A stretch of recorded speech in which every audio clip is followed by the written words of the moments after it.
If you've got an idea for a business, but you're not quite sure how to develop that idea, then you might benefit from the help of an Entrepreneurship Facilitator. This is a new program by the Australian government. There's apparently 23 of them around Australia, and one of them is located in our part of the world, in Ballarat. And it's a free service, as I understand it. Dr. Paul Miller is the Entrepreneurship Facilitator, and he's with me in the studio. Paul Miller, good morning to you. So you've taken on this role. When did this start? Well, it started on the 2nd of January this year. Yep. So it's still early days. We're just getting our feet on the ground. Okay. Just explain what the role is to do, what you're meant to do as this develops over time. Well, it's a 3.5-year program. Mm-hmm. So it runs through until the middle of 2022.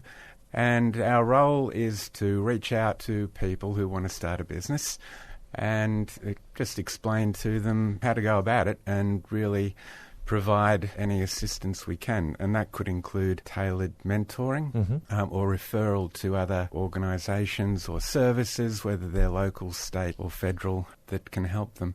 So the idea is really to encourage people to think about starting a business as a way to create their own job if they're out of work. But our focus too is particularly, while we help anybody who comes our way, our focus is on mature age people in the workforce or out of the workforce. Okay, why so? Why looking at mature age? And we're talking, what, 45 plus? 45 plus. Okay. Well, they've got for whatever reason, let's say they're out of work as a scenario, and they've got a lifetime worth of skills and experience, and it can be just very hard for them to get back into the workforce. I was talking to a lady yesterday at Brace in the Career Transition Assistance Program, and that's helping older workers get back into a job.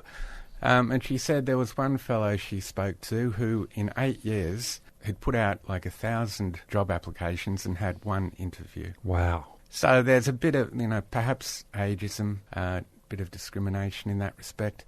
But, for whatever reason, it can be hard to get back into the workforce. Maybe you've had a break. It's just worthwhile to think about, can I start my own business? And there's some very good examples of people who are later in life have just gone out there and done it.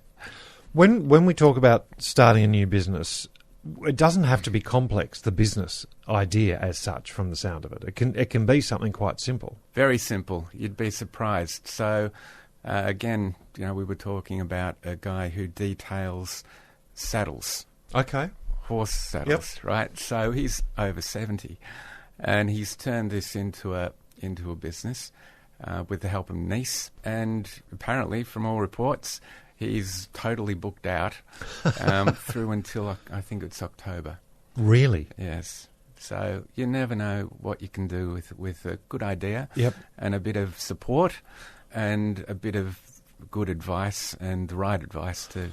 So if we just take that example of something as simple as detailing horse saddles, if somebody wanted to do that, I can well imagine that if it was me, the question I would have is, how do I get it out there? How do I actually let people know that this is what I want to do or this is the service I'm providing? Is that one of the common things for older workers who haven't done this before wanting to know how to do? I think every business wants to know how to do that. It's all, how do I market this business? How do I let people know that I'm out there? There's a lot of competition. There's a lot of websites. So where do you start? Well, it depends on the business and on the person and on the budget. Word of mouth is always going to be your best friend. And we look at, how to most effectively market your business, working with what you've got. Yeah.